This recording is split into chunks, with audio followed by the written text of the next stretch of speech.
Welcome to the Navic Gaming Podcast, where it is our mission to explore the business and future of video games. We bring together the industry's brightest builders, investors, and thinkers to keep a pulse on current events, dissect emerging trends in games, share lessons learned, and have a great time. This podcast is also part of Navic's growing ecosystem, which ranges from free and premium research to consulting and advisory services. For more information, visit www.navic.co. Now, let's jump into the episode. Hello and welcome to another roundtable episode here at Navic. I'm your host, Devin Becker, and today I am joined by, as usual at this point, Aaron Bush, co-founder of Navic here. We got Matt Dion, a regular Navic contributor, and Felipe Mata, head of studio at Fun Plus. How you guys feeling? Feeling good. Hello. Good. Matt, I got a question. I know you went on your honeymoon to Japan and Malaysia recently. You said you ate a lot of food. What was the best cuisine, best food that you ate on your trip? I will be skewered by my in-laws if I don't say the Malaysian cuisine was the best. So I mean, it's like a melting pot of Chinese and Indian and Malaysian food, and so you get all sorts of amazing dishes from each sort of heritage. And so we had some amazing curry, we had some amazing dim sum. I mean, it was really good. Looking forward to that food blog. Cool. Well, we got a lot of good stuff to talk about today and dig into, which is post GDC, right? So lots of good stuff. Today we've got CMA coming around on the Microsoft Activision deal, Unity joining the AI party as everyone else is, Web3 Games Collective being formed, a bit of controversy around Dark and Darker, appropriately named then, Rovio rejecting Playtika's bid, should be interesting, and some good deep dives on Tencent's earnings, Counter-Strike 2's announcement, which you may have heard of, and Epic's Creator Economy 2.0. So if you want to dig into that on CMA coming around, Aaron? Yeah, we got lots of good topics to dig into, but the first one, the UK's Competitive and Markets Authority, otherwise known as the CMA, it lightened its opposition regarding Microsoft and the Activision Blizzard deal this past week. So, in short, the CMA no longer believes that the acquisition would hamper competition in the console market. And according to a statement that they put out, they said, and I quote, "It will not result in substantial lessening of competition in the console gaming services because the cost to Microsoft of withholding Call of Duty from PlayStation would outweigh any gains from taking such action." So they're finally coming around to the idea that Xbox will keep Call of Duty multi-platform, which, if anyone has been paying attention, has been super obvious from the very beginning. But I guess congrats to the CMA for finally catching on.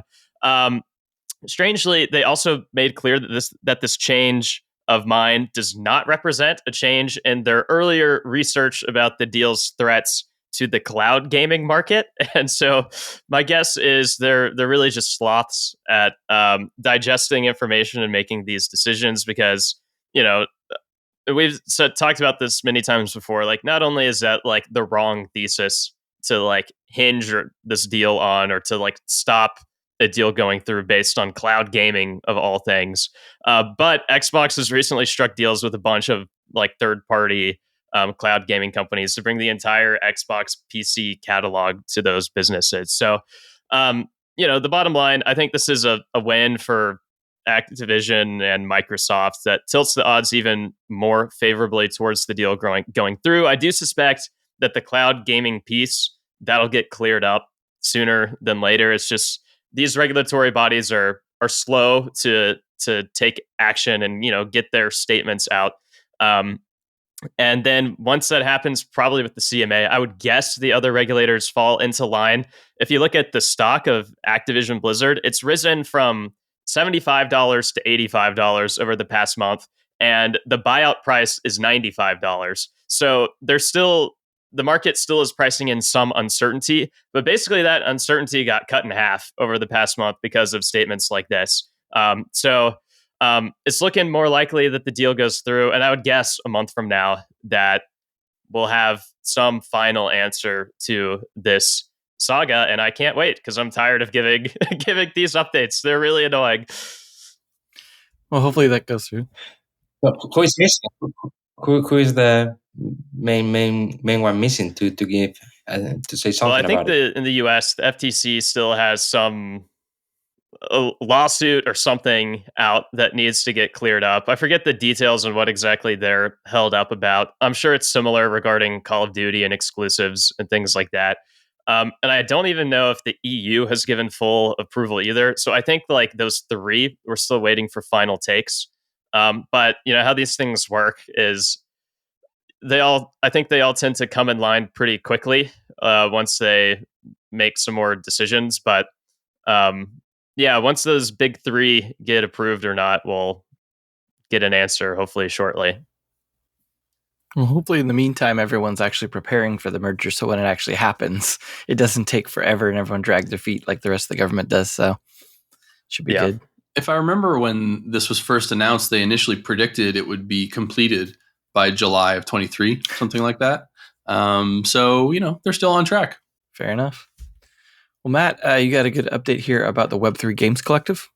Yeah, this will be a quick one. I thought this was interesting, caught my eye. So a group of 4 Web3 gaming companies, let's say, have come together to form what they're calling the Web3 Games Collective. So the 4 entities are YGG, Yield Guild Games, Game 7, Phoenix Games, and Magic Eden. And I'm going to quote here, the founding members will leverage their collective expertise and resources to focus on improving discovery, distribution, and sustainable growth for high potential quality blockchain game projects. The reason I thought this was noteworthy is because of the entities involved coming together. We've seen some other groups form, like I think there's like a blockchain gaming alliance. There's some others out there. But the sort of parts that make up the whole here, you have YGG, which is like a guild / DAO / investor. Game 7, which is a DAO or plans to be a DAO. Phoenix Games, a publisher / investor, and Magic Eden, a marketplace. So you have some of the kind of major components of the Web3 gaming ecosystem kind of coming together and supporting each other with the parts that they individually cannot do. And then the last bit I'll mention here, back at the turn of the year when Naavik did their predictions, one of my predictions, I'm going to pat myself on the back here, was that there's going to be some consolidation in the Web3 space. Now, no one is acquiring anyone here, but they are coming together to do something collectively. And another sort of data point in that trend that you could look at would be the news that we saw recently from Immutable and Polygon, for example, again, coming together to lift all boats in the Web3 gaming ecosystem. So anyways, a small bit of news, but I thought it was interesting to see these groups coming together and trying to move the space forward. Yeah, we've definitely seen quite a few of these put together. I think this is the 3rd or 4th one we've seen from the Web3 metaverse side of things.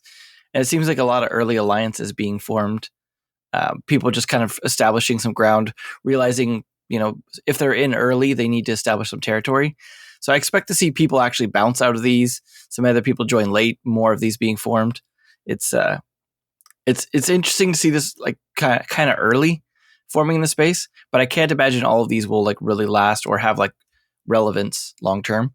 But I gotta imagine some of them will, and it's people consolidating power to some extent early on, just fine. Felipe, you have an update here on Unity and AI. That should be interesting. Yeah, I think this is quite interesting, but also maybe quite short because they haven't shared much detail. So while developing in Unity has always been fast, it looks like it might be about to get a whole lot faster with the use of AI. So they've shared a video that teaches how this could be done in Unity. So they show just text, so some prompts that illustrate a little bit options that you could do with AI, like creating characters, designing levels, adding content like NPCs, modifying the camera, or changing the look and feel of your game. But show the text of the prompts and nothing visual on top of that, which I don't know, feels a bit strange, right? Like with the next gen AI being so visual, like they haven't shown anything. It's a bit interesting. And I was here a few weeks ago speaking about Roblox, also announcing that they are going into AI, and they were like showing a demo with how using AI could enhance the capabilities of the developers. But in the Unity case, they haven't shown any details. So they just showed the video, and then they have a call to action to join the registration for a beta. So I don't know. What do you think? Are they trying to hide their cards, or just I don't know, buy some time? My guess is they're just trying to get in on the hype because it's certainly at a frenzy. And might as well capitalize as much as you can when people are talking about AI and looking at all the tools and stuff so much right now. And if it takes them a bit of time to, build out those tools, I mean, that makes sense. I mean, I imagine doing that in a super complex system like Unity will take time to get right and really build out. But yeah, it feels a bit like a PR move now, more than substance. But I imagine it'll translate into substance eventually. Yeah. Also, last week there was a tweet feed about a proof of concept of integrating ChatGPT with Unity, which looked very promising and very powerful. But also, like, it was a proof of concept, and the developer admitted that it's hard to make it work nice. Like many times, like it doesn't do exactly what you need. But yeah, I think like if Unity managed to make it right, it's going to be What very did that powerful. What did that mean? I'm just curious. Integrating Chat GPT with Unity, just like you type in prompts and it spins out visuals, or Yeah, you can make prompts and make actions. Like the demo was showing, like creating 100 blocks, then placing them, and yeah, you put the prompt like place them in this location, and immediately you have all of them wow. moved, and then adding some layers, making them fall. Like, I'm curious if this, maybe we don't know, but was this an announcement that came out of GDC or just a sort of standalone announcement? Yeah, I don't know. I just wonder, like, I haven't. Unity sort of has to say something. If people are putting together, as you say, like prototypes to use Chat GPT in Unity, and certainly Roblox is doing it. I'm sure Epic is working on it as well. Like Unity needs to show something, if only to say like, hey, we're working on it. So the street knows that they're working on it. People get excited as investors. They can attract potential new hires. They can attract developers to their platform. They don't want to get left behind, even if their stuff isn't necessarily ready to show the world. So they kind of have to say something. Especially since we kind of live in a 2-engine world at this point. Right. And both of them have to like try and keep some kind of parity between the two. Otherwise, they look pretty bad. I mean, all this stuff, though, I feel like is going to take time for people to actually integrate into some real world workflow. Like people that are in the middle of working on a game, unless they've got some slack time in there, are not going to get a chance to utilize this stuff, right? It's like maybe a hobby project where you try and figure out how to use it. But all these kinds of tools are going to take time to actually be part of games, I think. I mean, outside of the only one I can remember actually being part of like a major game was the procedural art or the AI art stuff that was used on High on Life, try and help prototype stuff. So it'll take time before we see more of this, but I doubt that will be the last we hear from Unity about AI stuff, even if the stuff they actually introduce is not that great. And Aaron, we got some news on Rovio and Playtika. Yep. So it was announced that Rovio has now rejected Playtika's bid to get acquired. And if you've listened to previous episodes, this shouldn't come as a surprise. But also, the saga for Rovio isn't over yet. Rovio is still in discussions with other unnamed suitors. And at least in my opinion, it wouldn't be shocking if some kind of deal is announced or goes through in the next few weeks. I guess we'll see, just because Rovio has great IP, and it's a company. If you just look at their stock, it's pretty much treaded water since they IPO'd 6 years ago. So as they're looking to best serve shareholders, getting an exit could make decent sense for them. But obviously, as we're saying, they're being picky about, not just taking the money, but picking a right destination for the business as well. What's interesting too is that Playtika's stock also rose when it was announced that the deal wasn't going through, which maybe is the opposite of what some people would expect. Because even if you think on a qualitative level, that sure, this could make sense for why Playtika wants Rovio. They have great IP, proven games, adds genre diversification, etc. But when you start looking at the numbers, it is kind of hard to swallow. It would have been an all-cash deal of 735 million, I think is what was said, which essentially is all the cash that Playtika has on hand. And Playtika's net debt right now of $1.6 billion is already like 40% of its market cap.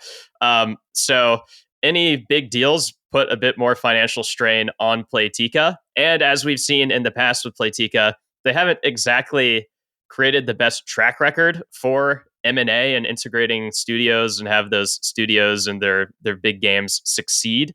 And so perhaps the market kind of viewed this as like nice, like sidestepped another value destructive M&A move.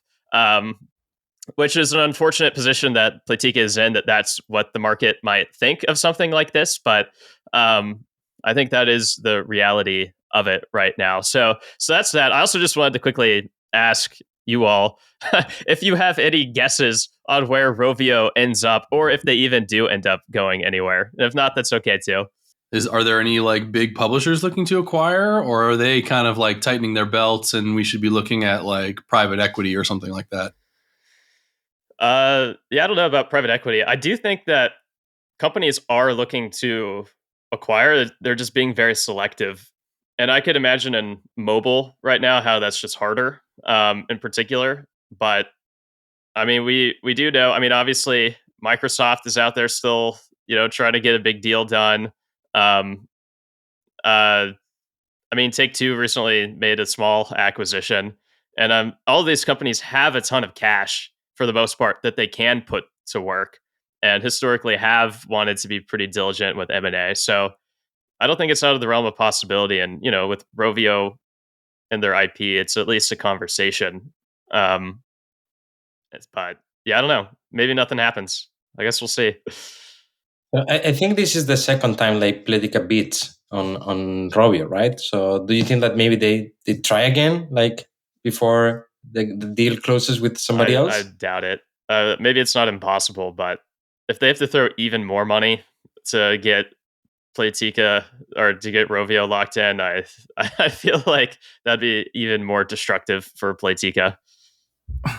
Yeah, especially the way the stock responded, right? It's like, all right, guys, you're done with this deal acquisition. We're not going to see Playtika outside Rovio's window with a boombox at some point trying to make this work. So hopefully that was the last time we see someone that's actually a better suitor show up for Rovio. Also, Tencent could be a random dark horse in all of this too. I know they're still looking to conduct a lot of M&A. They've still been making deals, and it's slowed down, but I'm sure they'd be willing to pick it back up at some point. But yeah, I mean, there's so much uncertainty around this right now, but I'm excited to see where it ends up.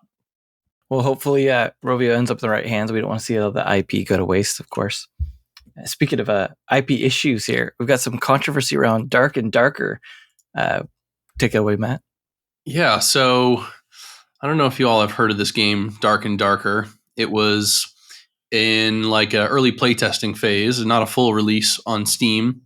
It's kind of an extraction shooter, but it's set in like a fantasy setting. So like knights and wizards and skeletons and things like that. And so you go into this dungeon and you're trying to extract from the dungeon with different weapons and magic and things like that. So this game had garnered a bit of attention during its early playtest, but it's also embroiled in some controversy.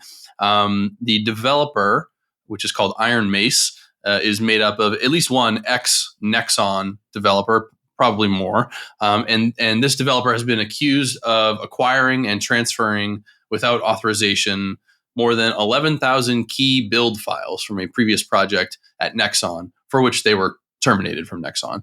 And so Nexon filed a complaint and had this game removed from Steam as a result of this. Actually, Iron Mace's studios, their offices, were raided by the Korean police.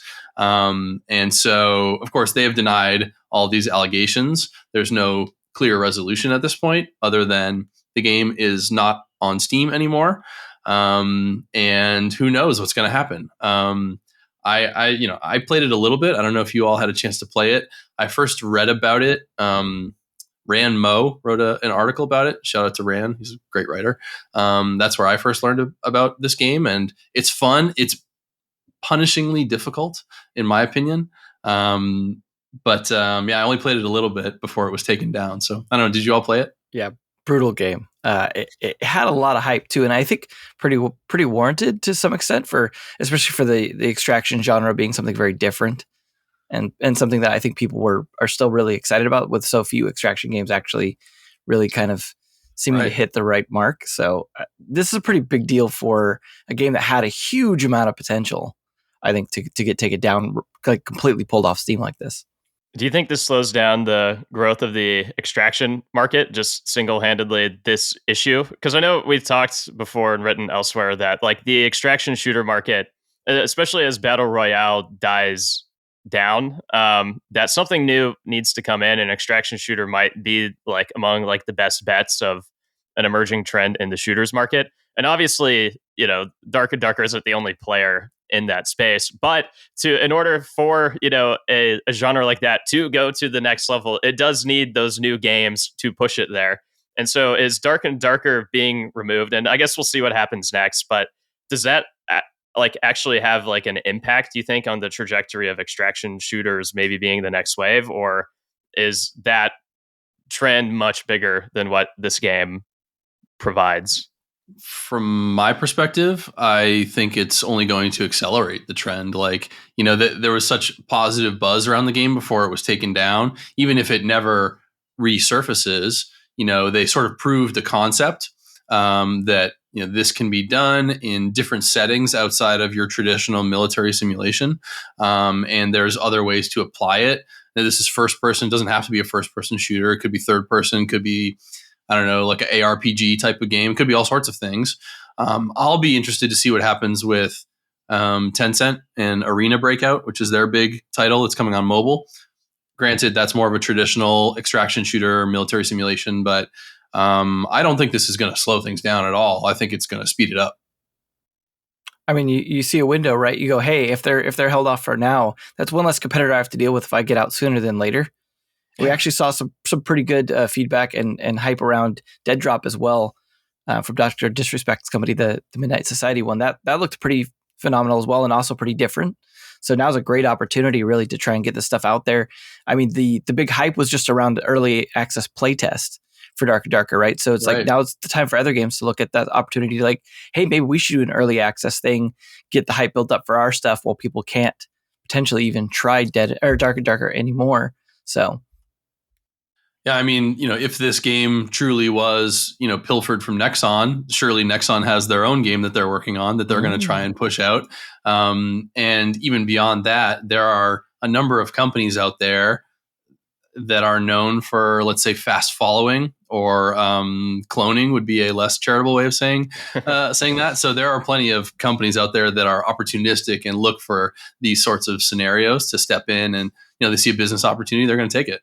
I mean, could you imagine if Nexon was somehow able to turn this into a legal battle where they're able to actually just acquire Dark and Darker essentially and be like, all right, cool, now we have all the hype behind this, we can just keep it going and build off that. But I imagine if there's pending court cases and things like that, it'll probably take a while. I mean, I'm not sure how the law works down there in regards to IP, whether it's different than the States, but that would be a pretty interesting battle. But hopefully, if there is all this takedown, there actually is proof. But at the same time, I would hate to see a game with a lot of potential like this go down, and I would love to see it just dismissed and they get back to work. What can you do though? Speaking of Tencent, you mentioned earlier, Aaron, that we got some news around their earnings. Mm-hmm. So Tencent reported its Q4 and full year results last week. And since it's the largest gaming company in the world by revenue, why not talk about it? And also, just as a short plug, Navic Pro also just released its full report on Tencent's quarter, which will dig into stuff we probably won't today. So if interested, check that out. But big picture, overall revenue is essentially flat for the quarter and the year. But obviously, with a company as massive as Tencent, there's a million pieces that play into that. The company is also on a major quest to cut costs right now. It itself is accelerating into AI. It's finding new growth avenues and its social apps like WeChat and much, much more that we won't talk about. The gaming piece, though, which represents about 30% or a third of overall revenue, was also unsurprisingly mixed in its results. And if you look at the fourth quarter, domestic games revenue was down 6%, while international games revenue, which is half the size of the domestic business, it increased 5%. And even though there are a zillion games and studios at play here that impact those numbers one way or another, the bottom line really is that regulatory pressures continue to harm Tencent at home. So Tencent has increasingly prioritized growing elsewhere.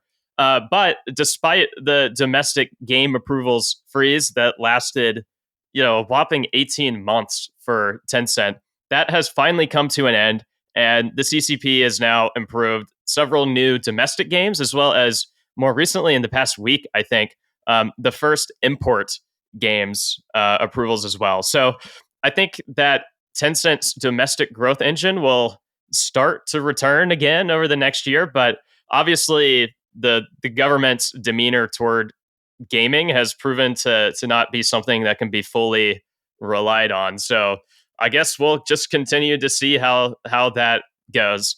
We'll also continue to see Tencent prioritize growing in the rest of the world, I think. So in the earnings call, management essentially stated that they have mid-single digits market share of the global gaming market, so that there's much more room to grow and for them to continue taking share. And, we all have seen Tencent operate over the past few years, enough to know generally what its levers of growth have been. They've done, a ton of M&A and investments. They have, created their own games, much of which, launched domestically, some of which get taken overseas.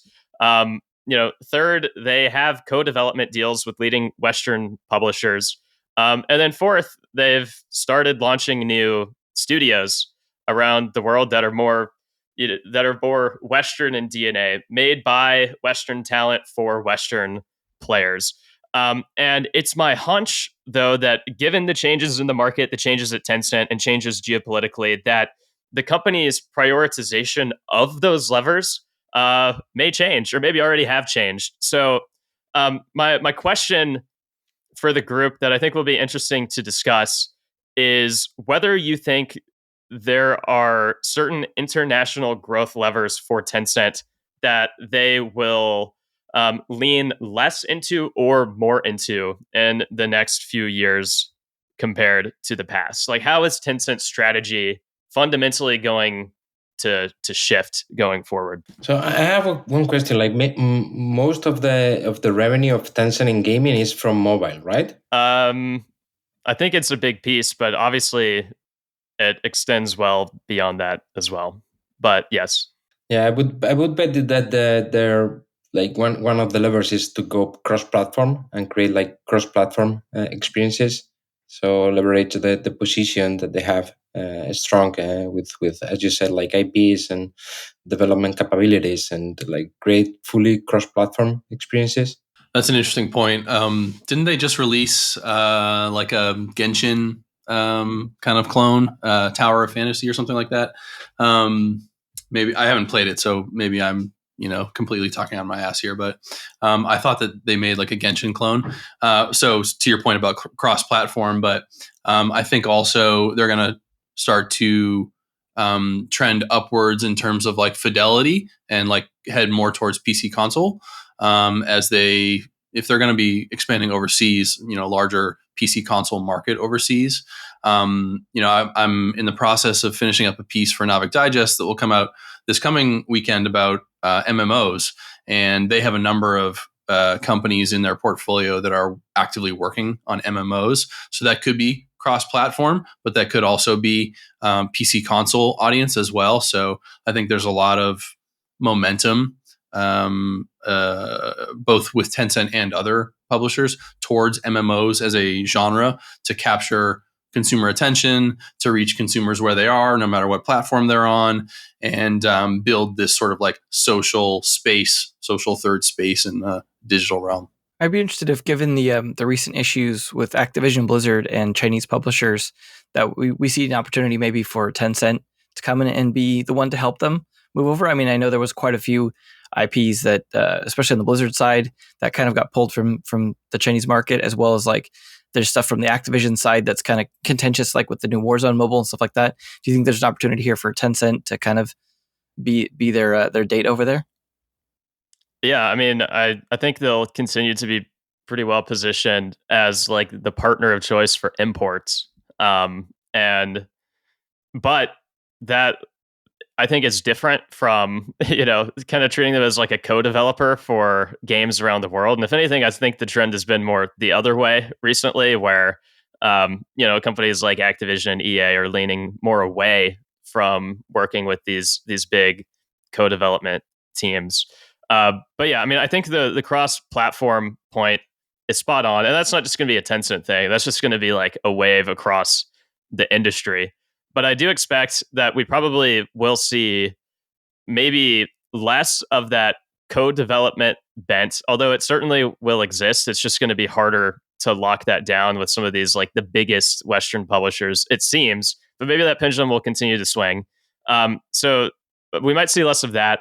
Also, I suspect we'll see less of the such like rapid fire of M&A and investments. And that already has slowed down. I just have a hard time seeing that come back. Like even if the market becomes more vibrant again for Tencent to operate that same way, like it's just like a different industry. It's a different geopolitical environment. And maybe they can still continue to be part of investments. But even that, there's more competition in, VC space and such these days.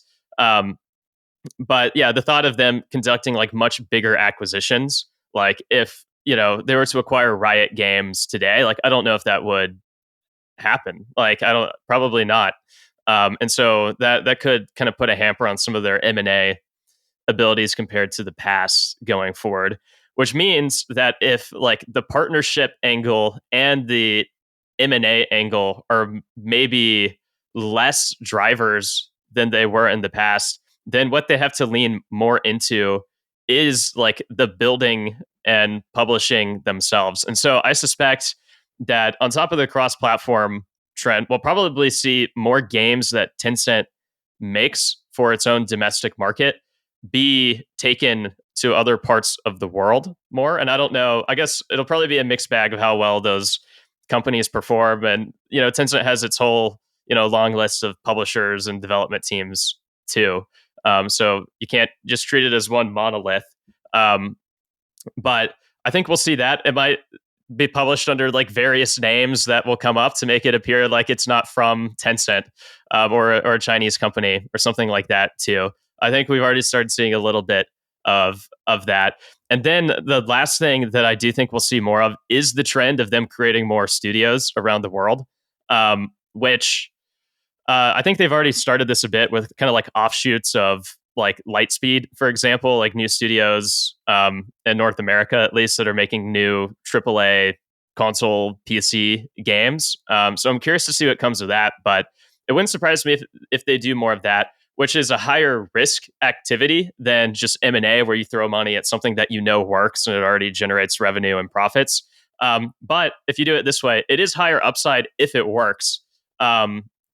And I suspect that it also will just completely skirt regulatory scrutiny compared to deal making as well, where they still own the full thing. They'll still get full benefits. But because it's, Western talent making games for the West, the narrative won't be the same. So I do suspect we might actually see quite a bit of change. That doesn't mean that all of the levers are going away or that they'll lean into any particular ones fully. But yeah, I think it's fascinating to see that evolution and how that might play out. To your point, Aaron, around exporting some of their domestic games abroad and looking for growth there. Just 2 weeks ago, PocketGamer.biz, Honor of Kings becomes Brazil's most successful free mobile game. So, Honor of Kings is their like massive MOBA, and they brought it to Brazil, and it's like, it's this massive game, 2 million pre-registered players before launch, at least in terms of downloads, not necessarily revenue, but I mean, there's a good data point for your thesis right there. I'm also curious, maybe tangentially to that discussion, just your pulse, having worked in studios, Felipe, helping run one, kind of the sentiment around bringing games to China has obviously shifted over the past few years, and it's mainly just shifted more negatively just because it hasn't been allowed, right? So what's the point of thinking about it and going through the hoops if it's probably not going to work anyways? But if the government starts allowing more import games, do you think that we'll see a rebound in teams wanting to partner with a Tencent again to bring the games to China if they're not necessarily like investors? Or do you think that ship has largely sailed, and like the flurry that we've seen in the past of bringing games to China, that's mostly a remnant of the past? No, I think it could get back. I think the Chinese market is quite big, right? And there are opportunities to get there, but it's really tough for a Western developer to completely by themselves. So they need to partner with somebody, and definitely Tencent is somebody that knows very well how to do that, right? So I think definitely that could happen again. Do you think the slowdowns in approvals caused a bit more of the other side of things, where they're like, hey, we can't release in China, so let's start looking elsewhere? And beyond just even Tencent, like that slowdown caused everyone kind of developing in China that needs to release stuff to start looking at how do we then end around China? How do we release to other markets like Western markets, especially when you see big pushes like Genshin Impact, stuff like that, to the point where maybe that becomes the irreversible trend, and maybe China actually, the CCP actually hurt themselves from preventing, by preventing games from coming out, to the point where maybe there's just less interest even from the local market in doing so. I don't think the CCP cares, to be honest. I think they would rather everyone put away video games and start, building semiconductors or something. So I don't know. I have a feeling the battle could continue. I don't really have a great take on kind of the first part of your question, but I don't think the CCP is really worried about shooting itself in the foot or not regarding games. Well, hopefully, it doesn't hurt the Chinese market. They're still able to get games that they want to play, right? Because it may not hurt CCP, but it definitely could hurt the local players and having something to play. I mean, it makes me think of like the situation with South Korea and Web3 games, where they have to look to publishing stuff outwards, and even if like suddenly they start to allow Web3 games there's already so much push outwards that you wonder, would that actually even switch if they were suddenly allowed to do more locally? I mean, there was definitely a lot of game studios that suffered from the lack of the approvals, to the point where I think there was quite a few smaller ones having to shut down because they weren't able to develop. So, and you wonder where that talent went, right? Is it a possibility that shifted over to some of these bigger companies like Tencent, or did it just move on to other industries? Probably both. But yeah, that is a good point, because even though Tencent, their growth was flat over the past year and even the quarter, I think there's a pretty clear case to be made that that they gained share domestically. And if you're going to have a game approval freeze last for over a year, really, you can't, like, as a startup, as like an early stage company, either looking to start it or running it, you really can't operate in that space easily, at least. And so I'm sure it was a major disincentive for a bunch of more founder types and just talent to not push forward in that industry, which leaves Tencent, who has the big games and the big IPs, in a very, very firm position, even though they have their struggles too. Well, we've also got a pretty cool announcement we were teasing at the end of the last episode, where we've got a new game, sort of, that was announced around GDC. It was a pretty big deal there. If you want to dig into that, Felipe. Yeah, so excited to share this because I'm a long-lasting player of Counter-Strike. So finally, we got the number 2 of Counter-Strike after 4 games. Is the first one with a number 2. So it was announced last week. The full game is expected to release in summer 2023, and it will be released as an update to Counter-Strike Go, a global offensive, rather than another game that is out there at the same time of global offensive, and they coexist. So it's going to be an update to CS:GO, and they announced some key interesting, 3 key interesting features. So 3 main changes. The first one relates to smoke grenades. So now they are more dynamic, volumetric. They behave like more naturally. They expand to fill the space in a more natural way. They interact also with the lighting. So it's quite interesting, and also they are responsive to the player actions. So if you shoot through the smoke, you create a hole and then you can see through it. And also they interact with other type of grenades. So quite interesting to see that it's not just visual changes that they are adding, but also gameplay changes. Another change that also relates more to the gameplay or the playability is that they are changing the way they evaluate the world and the player actions. So before they have a discrete way of evaluating this and discrete intervals, and now they announce that they are going to these subtick world evaluations, meaning that what you see in the game is exactly what happened, and there are no like corrections based on like the communication with the server. So that's going to enhance the playability of the game. And finally, they announced visual changes to maps of different depth. So ranging from like just pure visual changes, so nothing else changes, so players can evaluate the changes in the game with the new engine on those maps, to full overhaul of maps that make profit of all the improvements on this new engine, that will be also available for players to create new maps. As this is released as an update, players will keep their items, which makes a lot of sense, right? And they say that these items could look even better with the new engine. And this announcement indeed arrives when CSGO is thriving. So concurrent users peak last weekend. Twitch views are also close to all-time highs, and other engagement factors like Google Trends also have peaked during March. Although there is still like incomplete data because we haven't finished the month. At the same time, they have opened a beta for a selected group of lucky players. So I was checking myself. I'm not in, unfortunately. So you have to enter the game and see if you received this message to participate in the beta. It's only available on Windows right now. And that's probably why some people could say that no, that's why the concurrent players peak last weekend. But it's true that the concurrent players have been growing in the last months. So for me, it's exciting news because I'm really looking forward to be able to put my hands on the game. But I don't know, what are your take on this? Like, do you think that they needed such a big update now that CS:GO is working so well and is still growing? Maybe I'm a bit conservative here, but I don't know. There are also maybe some risk involved in this. So what are your thoughts?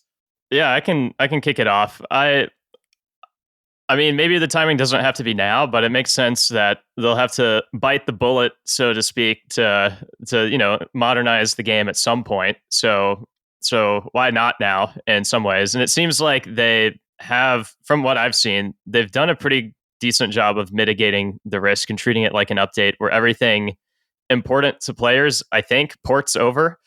So it shouldn't actually be too disruptive. But some of the changes like to the gameplay itself, like it wouldn't surprise me if the response is a bit of a mixed bag, especially at maybe like the most competitive end of things. Actually, I would be curious. I don't know if you know, Felipe, or anyone, like what the response from players has been so far? I haven't paid too close of attention. Are people generally like very excited, or is it sort of wait and see mode? Do you know? Well, I would say that there is excitement because there are a lot of people like looking for this and like searching on Google about it. So we can see that in the Google Trends. There are, I think, a mixed bag of comments, but you also know that people that complain that the louder. So it could be that just like people just like complained, and these are the ones that you realize more. But I don't know. I think like if it's only a visual change, I think that well, it's less risk involved, right? But when you change the gameplay as well, there could be some players that are a bit like not happy with that, and they don't know until they play, right? So probably this is what they want to assess with the beta, right? They get players to start playing, and they can see like because I think that for those players they could choose whether to keep playing CS:GO or play the beta, so then maybe they can check the engagement and see if like they are enjoying more the changes. I don't know, like when Source was released, and there were many people complaining that that's not like a good update of the game, and they were keeping playing CS 1.6. So I don't know if that could happen again. Like they still believe that these changes are not going in the right direction. I like them very much. I think like that they will be very fun to play like that, and they give like more ways to strategize, especially as a team. So I take them like positively, but let's see how the people One react. issue that I've heard come up is around changing to an engine with much higher system requirements than the original, because Counter-Strike is one of those games that has, infamously been an esport game that works on much lower end computers than, some of the modern stuff like Call of Duty and things like that. So, I mean, do you think that might potentially be an issue where, especially maybe in developing countries or other areas where it's much more difficult to get higher end PCs, that this might actually end up, because I don't think you're going to have like a choice, right? Like if they force everyone over, you're either going to be playing CS:GO or you're not going to be at that point. That might be an issue where they start losing out on players here rather than grow. Yeah, that's one of the things that I was considering when saying like, okay, maybe I'm playing a bit conservative, but the game is still growing, and there could be things that are not favorable for the audience that they have already, right? And there could be players that either don't like the update or that they can't play smoothly the update, and they start like they start losing players, right? So that's why I was considering that it was like kind of a risky move. It's true that given the economy they've built, if they release CS2 as a separate game, they are like going to split the audience, and maybe they are going to split the value of the items that players have. So I think like, yeah, it's not maybe an easy solution to this. And it's quite interesting. I get the sense that this is something that only Valve can do. I'm not a CS player, so take this with a grain of salt. But if EA spent X number of years updating Battlefield, or Activision spent X number of years updating Call of Duty, and the big headline was, check out this new smoke grenades, they would be absolutely skewered. Like, what have you been doing all this time?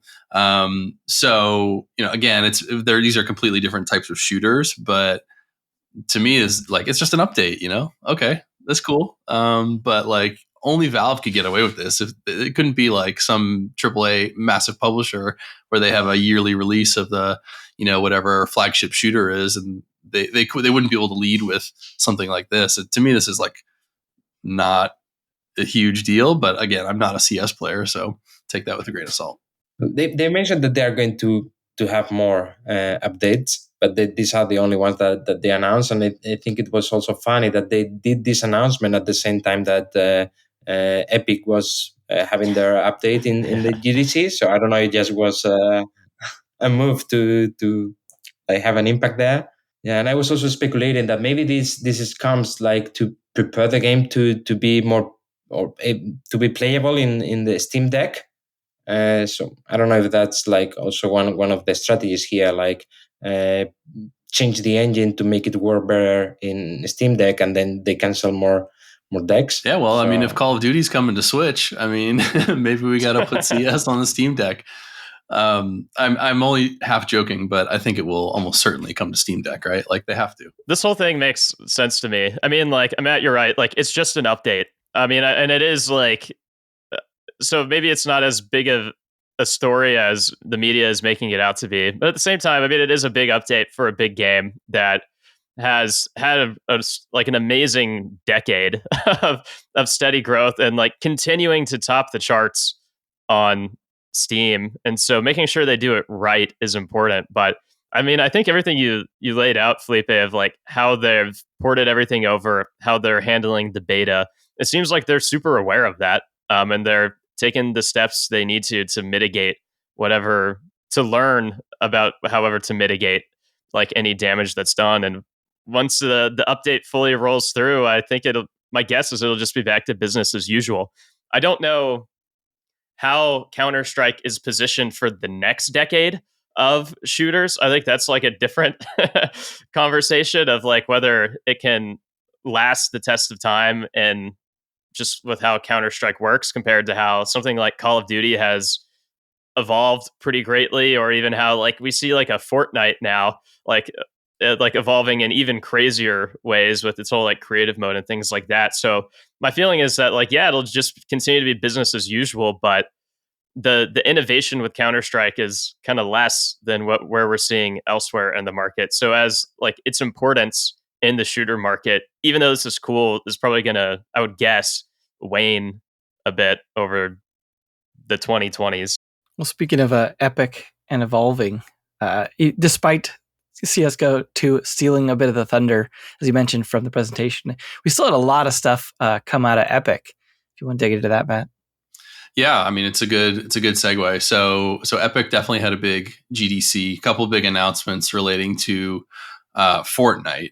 So the first is that Epic has released the public beta for Unreal Editor for Fortnite, which is a version of Unreal Editor that players can use to create and publish experiences directly into Fortnite. So you have a lot of those engine tools that can now be used directly in Fortnite.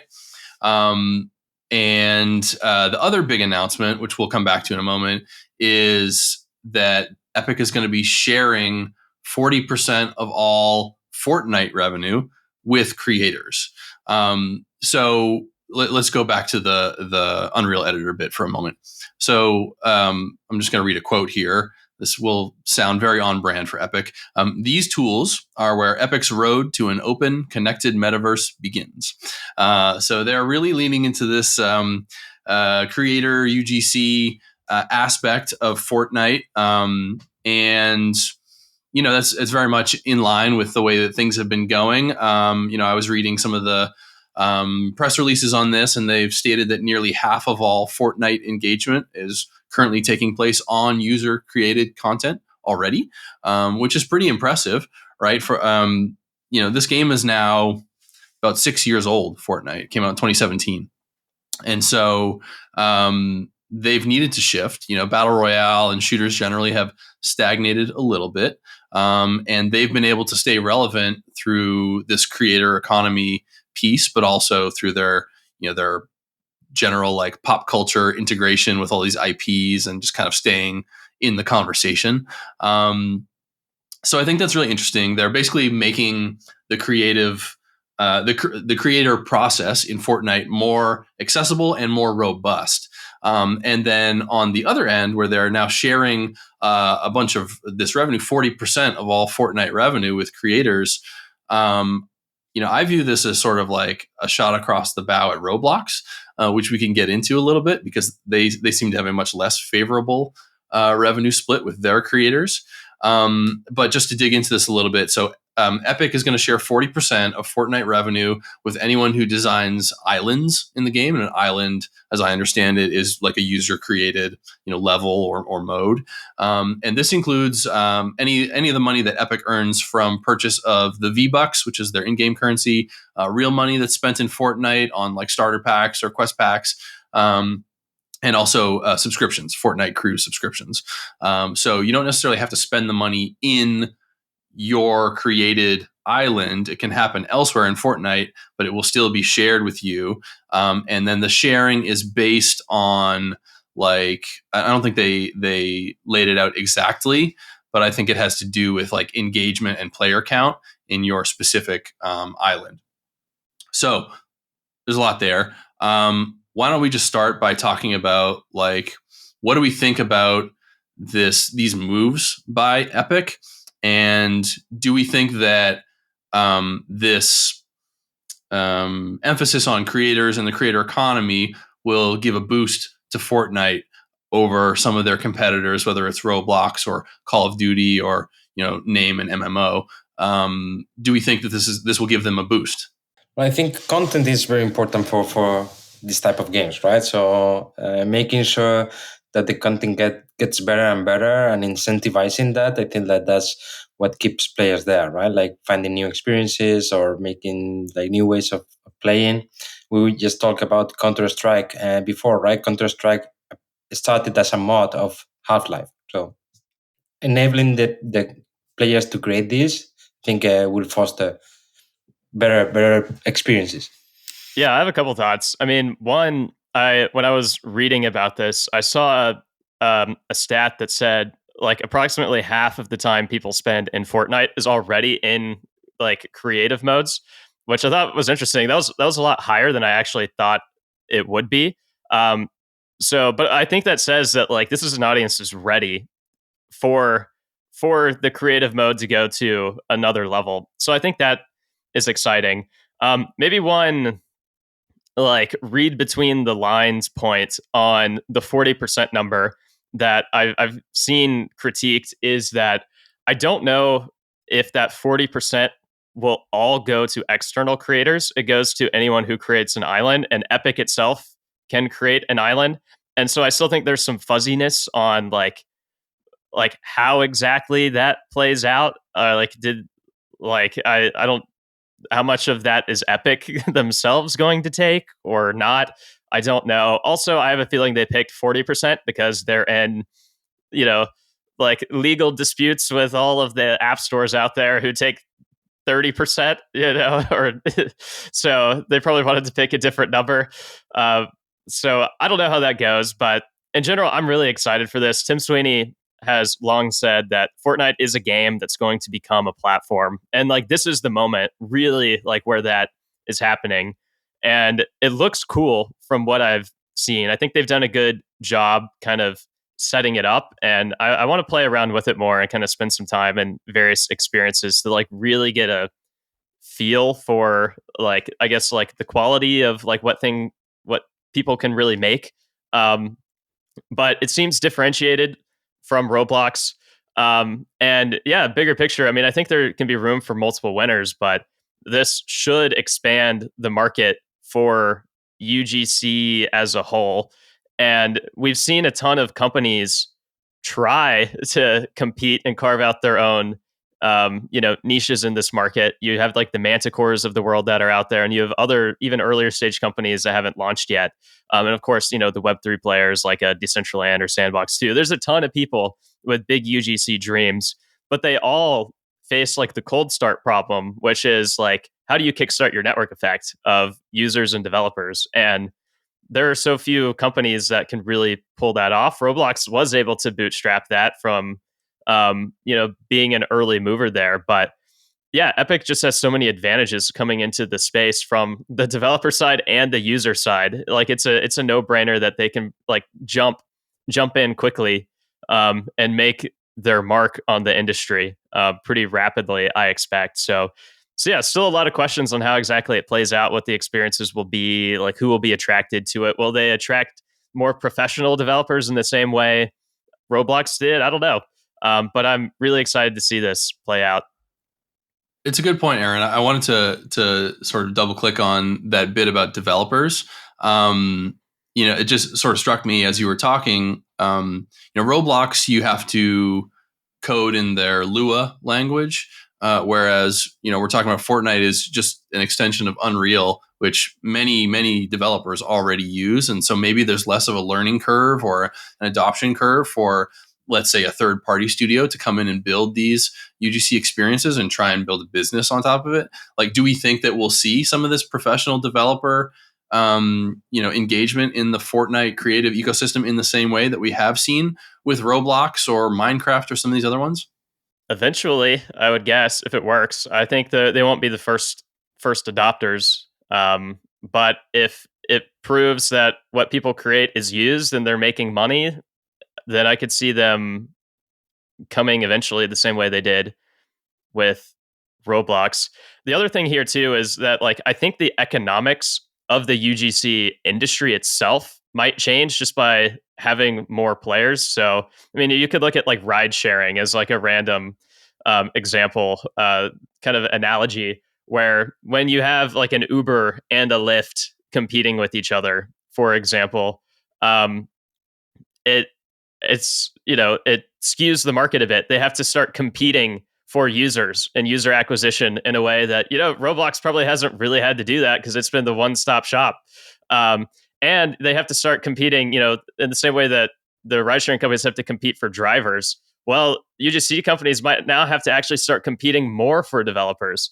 And obviously, like a percentage cut is a big important part of that. But I think there are other factors that will come into play too, that it's just like the competition for competing for both sides of that network effect should pick up, and that probably will have, like, in terms of the unit economics, like a worse, like it'll lessen the economics of UGC as a whole, from the unit economics basis, but probably still lead to a larger industry as a whole. So there's definitely some give and take in there. But yeah, I'm just curious to see how, once this really goes live and like it finds its footing, how we start to see the industry itself start to shift as it gets more into competition mode.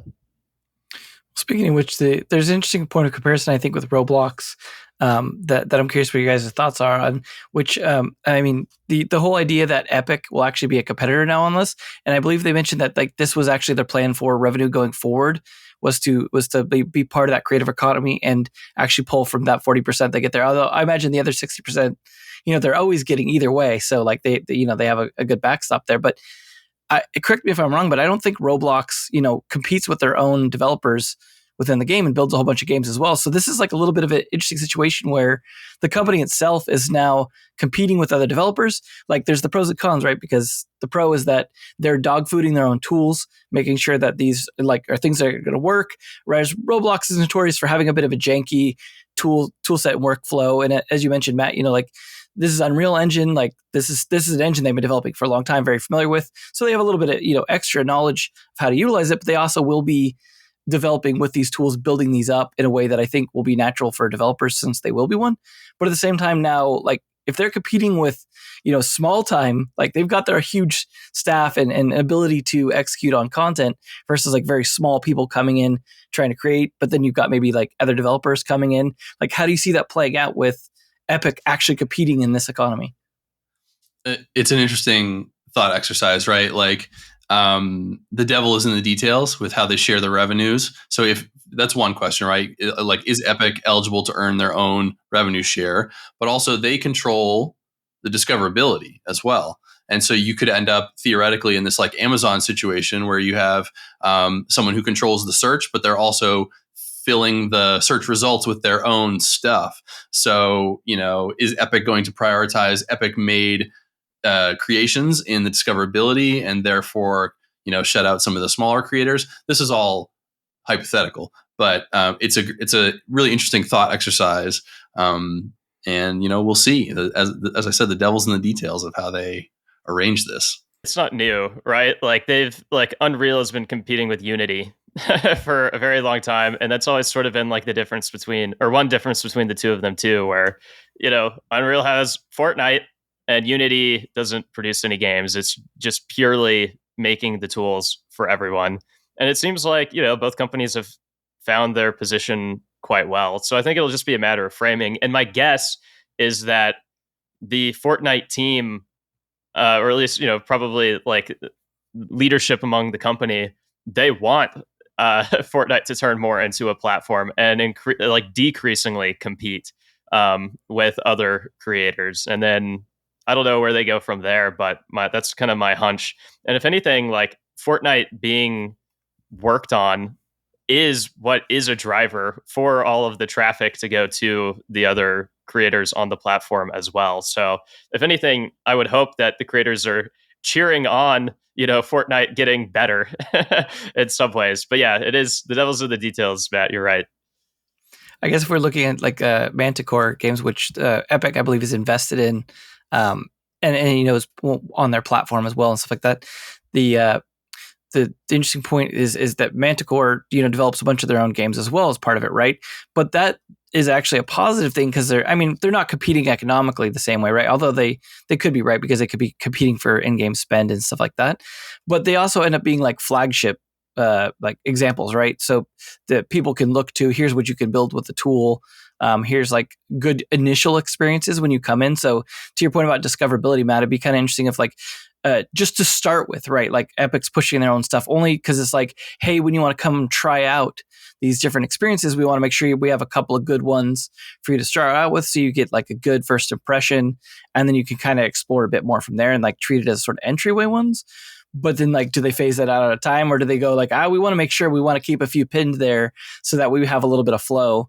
But to Matt's point, like it is like they probably should be spending a lot of time as well on Fortnite itself to continue to bring people in, instead of seeing it as like, well, let's just go a whole hog on, making stuff for the creator mode. They've got to kind of divvy between the two. And it's an interesting point to be in because Roblox, again, doesn't have to develop a game as well. They don't have to maintain a game, but they also aren't making the kind of money that Fortnite has been able to do so. So I imagine they've got like the team to be able to keep that up. But this is interesting too, because it's part of like Tim's big metaverse play, right? Like this isn't just a game and a platform. This is meant to be like entryway into quote unquote metaverse stuff, where they believe, that a metaverse isn't one product, but that this could be a very good candidate for being a sort of entry product for people to get into that space. Especially if they're continuing to do these IP collaborations and maybe they start doing deeper sort of partnerships where it's like, oh, we've created this custom experience just for Marvel, just for Gucci or whoever they're working with. Like they can't go too far in one direction lest they sort of push aside some of the existing business partnerships that they need to prioritize. So maybe those get prioritized in creator mode discoverability, or maybe that goes back into the main experience where they have to set aside creator for a little bit. I don't know. We'll see how it plays out, but they have a number of competing priorities, let's say. Well, speaking of which, I believe they also have some rules against IP usage in the creator mode. So that could be an interesting point of contention, is like, will Epic be the only one then really kind of allowed or able to make the deals to sort of be able to do anything IP-wise in the space? Because, other people are going to want to do stuff like that where they're going to want to like bring in IP, but that's like strictly prohibited. Like you have to have, permission to do so. But then it's like, well, how do you prove that to Epic that you've made that deal and that you have that permission? So it gives a huge advantage to utilizing IP and partnerships in this space as well. And so that might be a big thing because, if they're pushing for like a metaverse idea going forward, if you've seen Ready Player One, most of that metaverse is IP usage, right? That's the idea, is that that's what makes it so interesting, is all that IP cross-pollination stuff that Fortnite already has. But then it's like, if the games can't do that in the creator mode, then does that kind of stunt some of the growth of this? Do we almost need one that's a little more pirate friendly and underground and stuff like that for people to be able to do crazy stuff? We've definitely seen a lot of IP, for example, come into to Roblox, but that was voluntarily, right? Like these IPs were like putting stuff in there, but it'll be, I think, an interesting space to look at going forward, whether or not that matters, because we know Epic has definitely been, like you said, a big push on that in Fortnite. But I don't know. It's going to be a tricky space, I think, in general, from a legal standpoint, how they deal with that outside of just straight takedowns. Anyways, I wanted to thank everyone for joining today. A lot of great topics, a lot of cool stuff happening. A lot of stuff I imagine came out of GDC that will slowly roll forward as well, that we'll end up talking about likely down the road. Well, thanks everyone for joining today for this roundtable, and we look forward to seeing y'all next week. If you enjoyed today's episode, whether on YouTube or your favorite podcast app, make sure to like, subscribe, comment, or give a 5-star review. And if you want to reach out or provide feedback, shoot us a note at podcast@naavik.co or find us on Twitter and LinkedIn. Plus, if you want to learn more about what Naavik has to offer, make sure to check out our website, www.naavik.co. There, you can sign up for the #1 games industry newsletter, Naavik Digest, level up your insights with our premium research platform, Naavik Pro, or contact us to learn about our wide-ranging consulting and advisory services. Again, that is www.naavik.co. Thanks for listening, and we'll catch you in the next episode.